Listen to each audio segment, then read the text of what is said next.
बच्चों, हम व्याकरण में पद्य साहित्य का इतिहास पढ़ेंगे। इसकी परिभाषा है, अतीत के तथ्यों का वर्णन काल क्रम के अनुसार इतिहास कहलाता है। हिंदी साहित्य के इतिहास को 4 भागों में बांटा गया है। सबसे पहला है आदिकाल या वीर गाथा काल, संवत 1050 से 1375 तक। दूसरा है पूर्व मध्यकाल या भक्ति काल, संवत 1375 से 1700 तक। तीसरा है उत्तर मध्यकाल या रीतिकाल, संवत 1700 से 1900 तक। और चौथा है आधुनिक काल या वर्तमान काल, 1900 से आज तक। इन कालों को हम संक्षिप्त में समझेंगे। सबसे पहले आता है वीर गाथा काल या आदिकाल। इस काल को हिंदी साहित्य का आरंभिक काल होने के कारण इसे आदिकाल भी कहा गया है।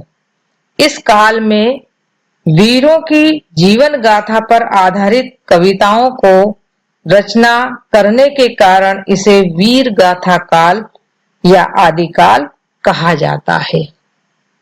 इसकी प्रमुख विशेषताएं इस प्रकार है।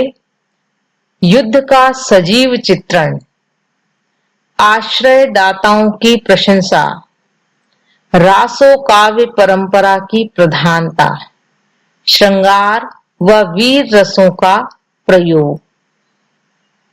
इनके प्रमुख कवि और उनकी रचनाएं इस प्रकार हैं।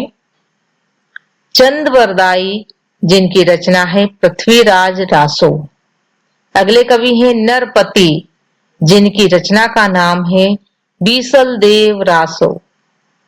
अगले कवि हैं जगनिक और उनकी रचना का नाम है परमाल रासो। अगले कवि हैं शारंगधर, जिनकी रचना का नाम है हम्मीर रासो। वीर गाथा काल कविता का एक उदाहरण हम देखें, जो पृथ्वीराज रासो में युद्ध का सरस वर्णन है। निशान सांद ती बाजे सुचंगा, दिशा देश दक्षिण लग्घी उपंगा, तबल तंदूर जंगी मृदंगा, मनऊ नृत्य ना सरद्र कड्ढे प्रसंगा।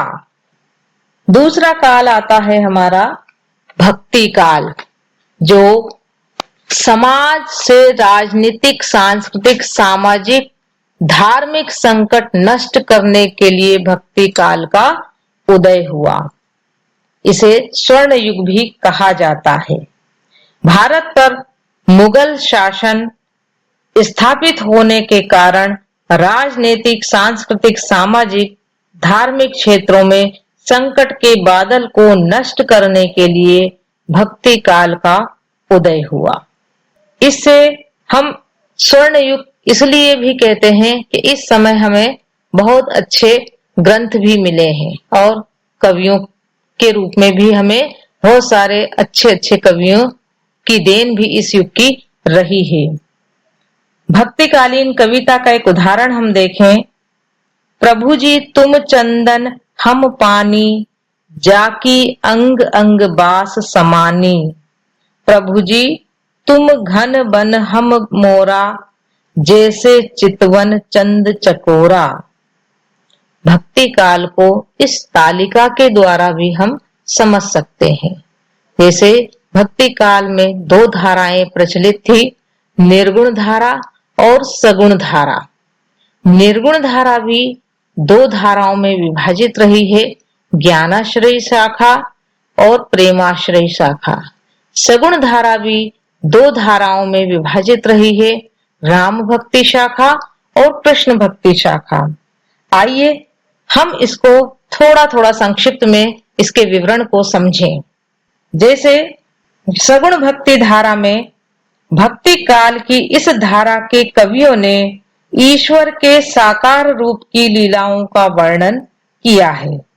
इसमें 2 धाराएं प्रचलित थी, राम भक्ति शाखा और कृष्ण भक्ति शाखा। राम भक्ति शाखा में कवियों ने राम को आदर्श मानकर रचना की है। इस शाखा के प्रतिनिधि कवि गोस्वामी तुलसीदास हैं, जिन्होंने रामचरितमानस नामक महाकाव्य की रचना की है। अन्य कवियों में नाभादास, अग्रदास, प्राणचंद चौहान आदि हैं। दूसरी अपनी कृष्ण भक्ति शाखा में कृष्ण की लीलाओं और उनके जीवन पर आधारित रचनाएं की हैं। वे कृष्ण भक्ति शाखा के कवि कहलाए हैं और इस शाखा के कवि सूरदास हैं। सूरदास प्रतिनिधि कवि माने जाते हैं और उनका प्रसिद्ध ग्रंथ है सूरसागर। अन्य कवियों में नंददास, कृष्णदास, कुंभनदास, शीत स्वामी, परमानंद दास, गोविंद स्वामी, चतुर्भुज दास, ये सारे अष्ट छाप के कवि कहलाते हैं और इसके अलावा मीरा और रसखान भी इस धारा के प्रमुख कवि के रूप में जाने जाते हैं। अब आता है अपना निर्गुण धारा। जिन कवियों ने ईश्वर के निराकार रूप को अपने काव्य में स्थान दिया, उन्हें निर्गुण धारा के कवि के रूप में जाना जाता है। इसकी दो उपधाराएं रही हैं, ज्ञानाश्रयी शाखा और प्रेमाश्रयी शाखा। ज्ञानाश्रयी शाखा में ज्ञान को ईश्वर प्राप्ति का साधन माना है। इसके प्रतिनिधि कवि कबीरदास हैं और इसकी रचना बीजक है। अन्य कवियों में रैदास, गुरु नानक आदि हैं। दूसरी शाखा प्रेमाश्रयी शाखा है, जिसमें कवियों ने प्रेम के माध्यम से ईश्वर तक पहुंचने का मार्ग बताया है। वे इस शाखा के कवि कहलाए। इनके प्रतिनिधि कवि के रूप में मलिक मोहम्मद जायसी का नाम है और उनका प्रतिनिधि महाकाव्य पद्मावत है। अन्य कवियों में मंझन, कुतुबन, शेख नवी, उस्मान है। भक्ति काल की प्रमुख विशेषताओं में देखें हम, साकार एवं निराकार ब्रह्म की उपासना, रहस्यवादी कविता व आध्यात्मिकता की प्रेरणा, लोक कल्याण का मार्ग प्रशस्त करना, समस्त काव्य शैलियों का प्रयोग करना। इस युग के प्रमुख कवि और रचनाएं इस प्रकार हैं। तुलसीदास, जिनकी रचना है रामचरितमानस। दूसरे हैं सूरदास, जिनकी रचना है भ्रमर गीत सार।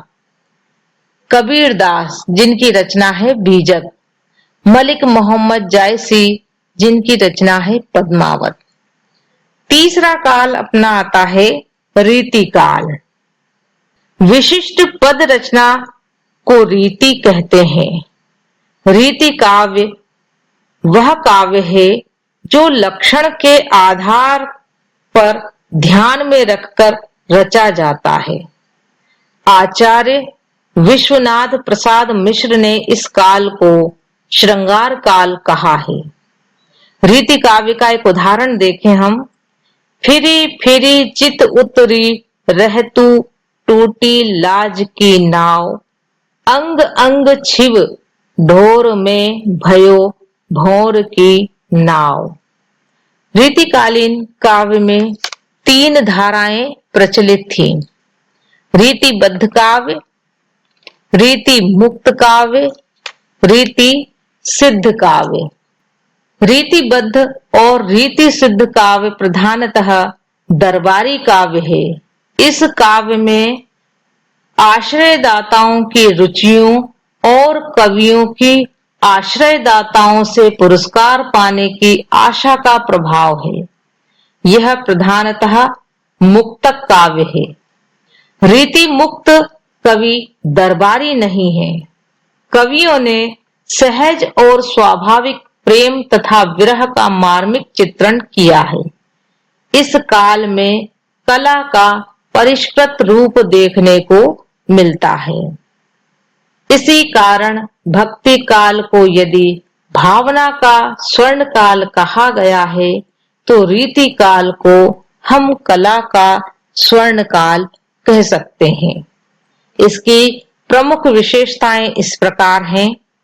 सांसारिक सुख की प्रधानता, कवियों का राज्याश्रित होना, मुक्तक और गीति काव्य की प्रधानता, ब्रज भाषा में काव्य रचना, वीर और श्रृंगार रस की प्रधानता और प्रमुख कवि और उनकी रचनाएं इस प्रकार हैं। केशवदास, जिनकी रचना है कवि प्रिया। अगले कवि हैं सेनापति, जिनकी रचना है काव्य कल्पद्रुम। अगले कवि हैं भूषण, जिनकी रचना है भूषण शिवराज। अगले कवि हैं बिहारी और उनकी रचना का नाम है बिहारी सतसई। अगले कवि हैं घनानंद, जिनकी रचना का नाम है सुजान सागर। चौथा काल आता है आधुनिक काल। आधुनिक हिंदी कविता का प्रारंभ संवत 1900 से माना जाता है। इस काल में धर्म, दर्शन, कला एवं साहित्य के प्रति नए दृष्टिकोण का आविर्भाव हुआ। इस काल में हिंदी साहित्य का चहुमुखी विकास हुआ। यह काल हिंदी साहित्य की अनेक प्रवृत्तियों एवं परिवर्तनों को लेकर उपस्थित हुआ। इस काल को हम इस तरह से विभाजित कर सकते हैं। सबसे पहला आता है भारतेंदु युग, सन 1850 से 1900 तक। दूसरा आता है द्विवेदी युग, 1900 से 1920 तक। तीसरा युग आता है छायावादी युग, 1920 से 1936 तक। चौथा है प्रगतिवादी युग, सन 1936 से 1943 तक। पांचवा है प्रयोगवादी युग, सन 1943 से 1950 तक। छठा है नई कविता, सन 1950 से आज तक। इन युगों का हम बारी बारी से अध्ययन करेंगे। सबसे पहले आता है भारतेंदु युग। इस युग को हिंदी साहित्य का प्रवेश द्वार माना जाता है और भारतेंदु जी के नाम से ही इस युग का नामकरण हुआ है। भारतेंदु युग में देशभक्ति और राजभक्ति तात्कालीन देखा जा सकता है। इस युग में ब्रज भाषा का भी प्रयोग किया गया है। इसकी प्रमुख विशेषताएं इस प्रकार हैं। राष्ट्रीयता की भावना, सामाजिक चेतना का विकास, अंधविश्वास एवं अंग्रेजी शिक्षा का विरोध, व्यंग द्वारा प्रहार, विभिन्न काव्य रूपों का प्रयोग। इस युग के प्रमुख कवि इस प्रकार हैं। भारतेंदु हरिश्चंद्र, जिनकी रचना प्रेम सरोवर।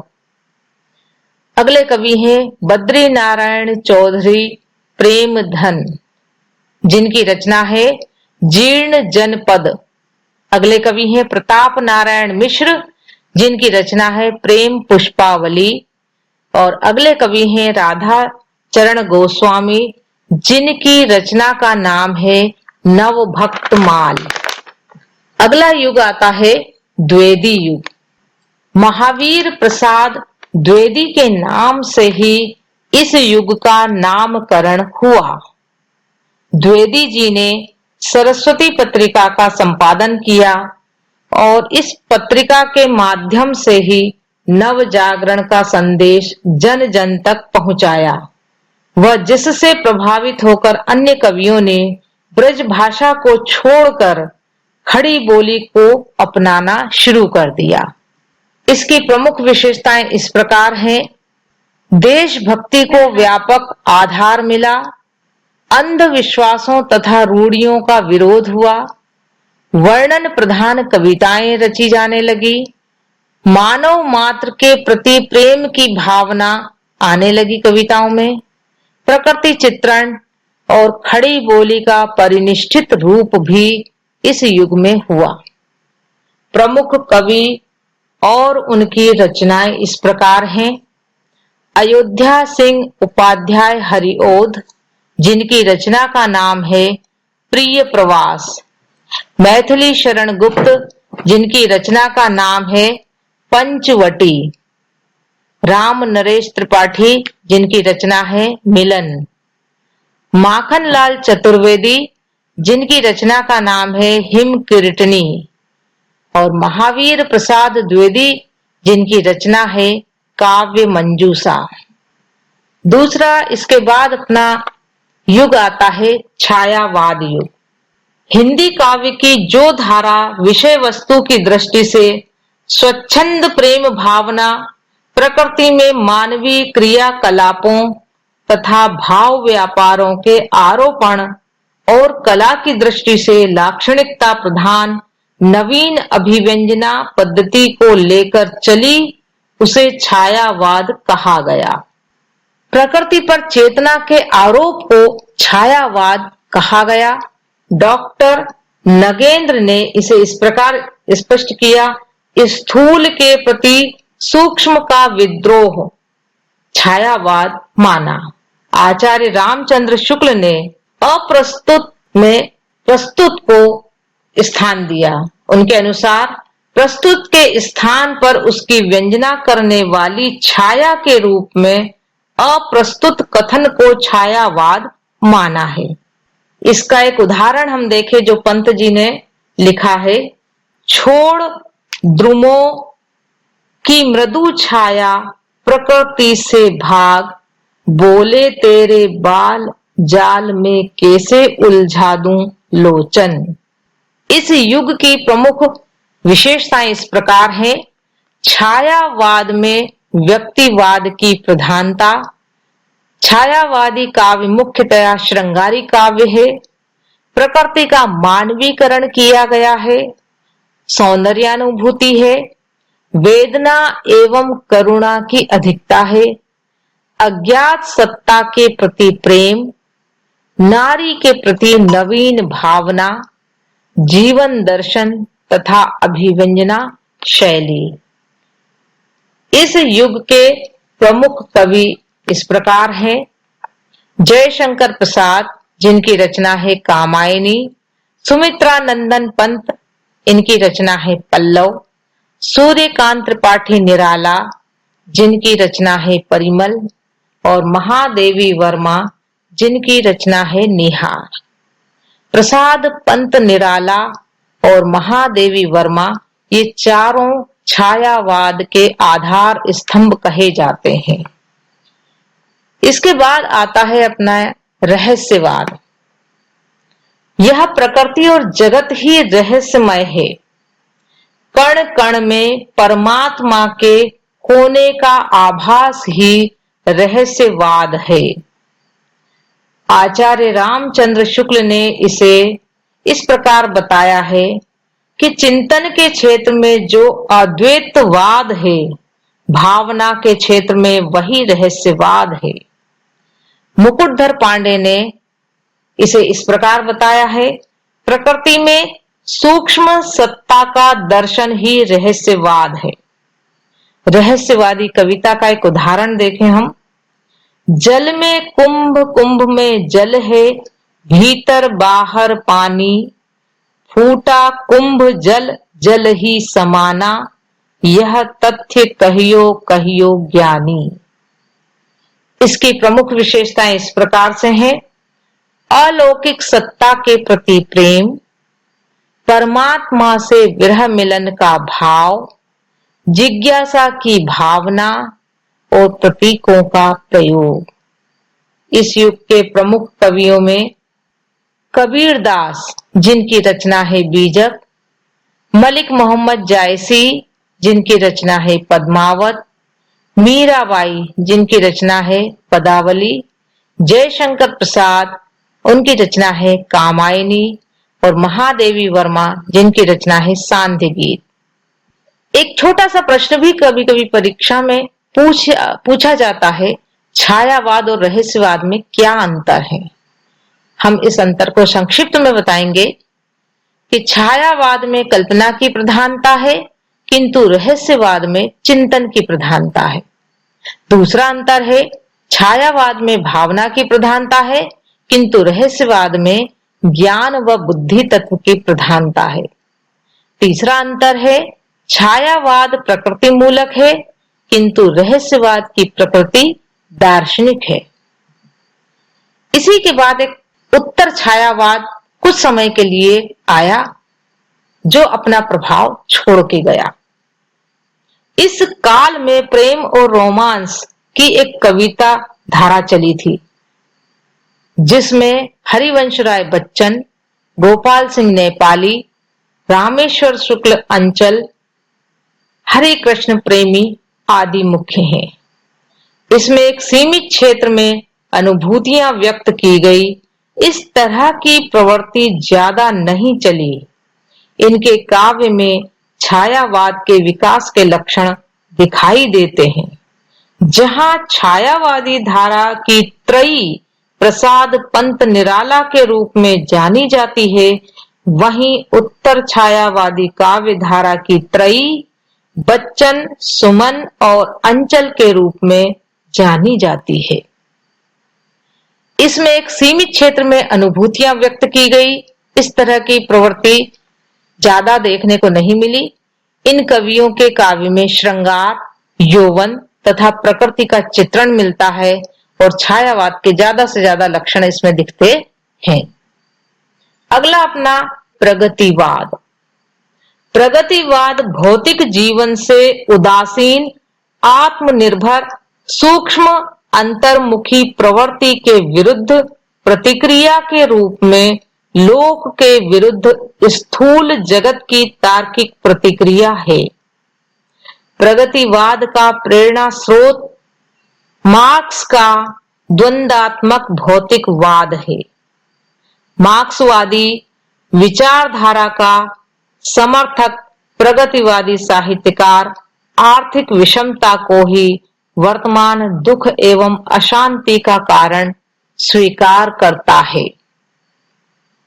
प्रगतिवादी काव्य में समाजवादी विचारधारा का साम्यवादी स्वर महत्वपूर्ण है।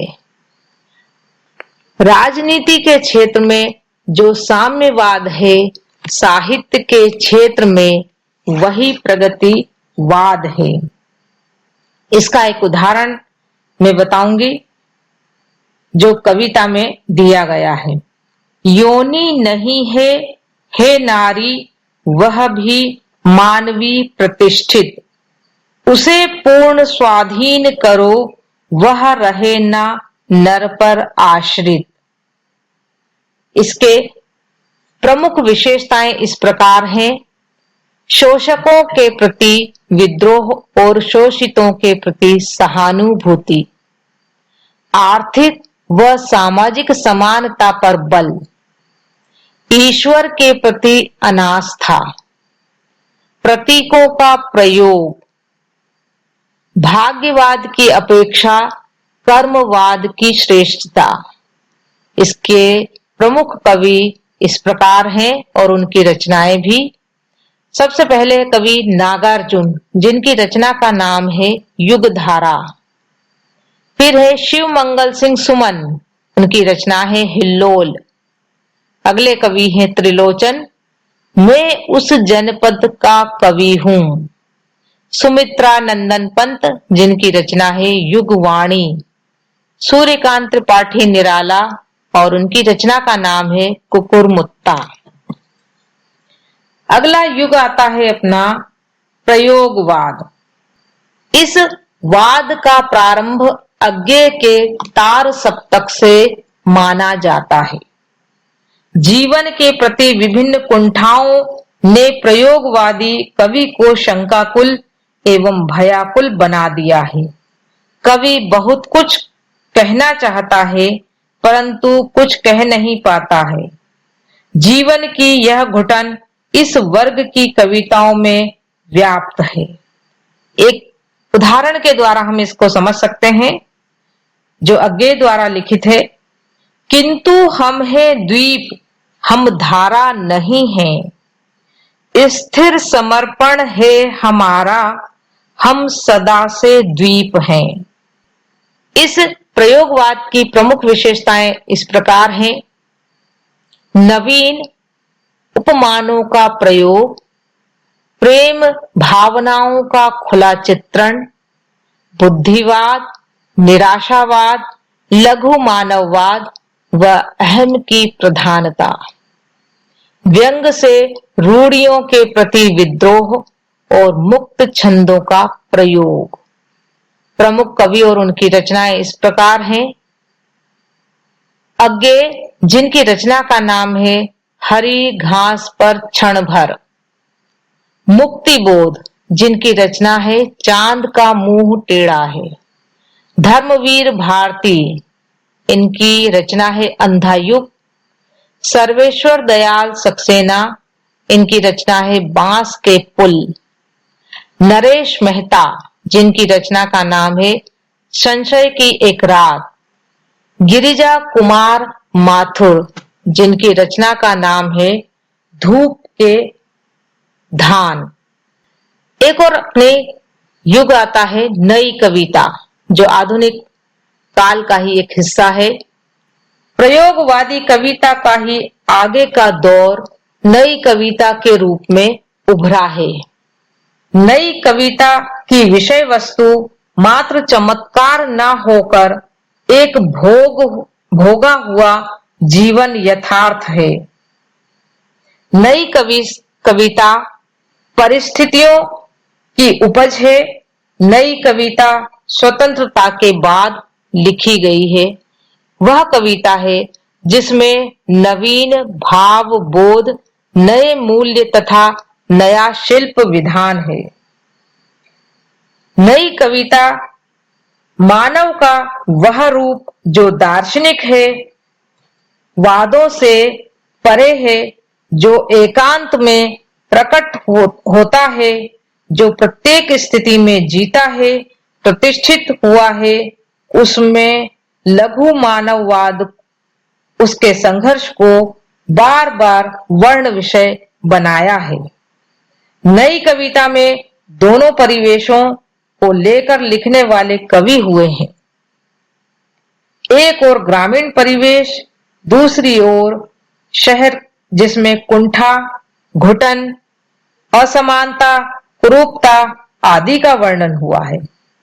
नई कविता को वस्तु की अपेक्षा शिल्प की नवीनता ने अधिक गंभीर चुनौती दी है। इसकी प्रमुख विशेषताएं इस प्रकार हैं। लघु मानववाद की प्रतिष्ठा, प्रयोगों में नवीनता, क्षणवाद को महत्व, अनुभूतियों का वास्तविक चित्रण, कुंठा, संत्रास, मृत्युबोध, नवीन बिंबों की खोज तथा व्यंग प्रधान रचनाएं। इस युग के प्रमुख कवि और उनकी रचनाएं इस प्रकार हैं। भवानी प्रसाद मिश्र, जिनकी रचना है सन्नाटा। कुंवर नारायण, जिनकी रचना है चक्रव्यूह। दुष्यंत कुमार, उनकी रचना है सूर्य का स्वागत। रघुवीर सहाय, जिनकी रचना का नाम है हंसो हंसो जल्दी हंसो। नरेश मेहता, जिनकी रचना है वन पाखी सुनो। तो बच्चों, आज हमारा पद्य साहित्य का इतिहास यहीं समाप्त होता है। धन्यवाद।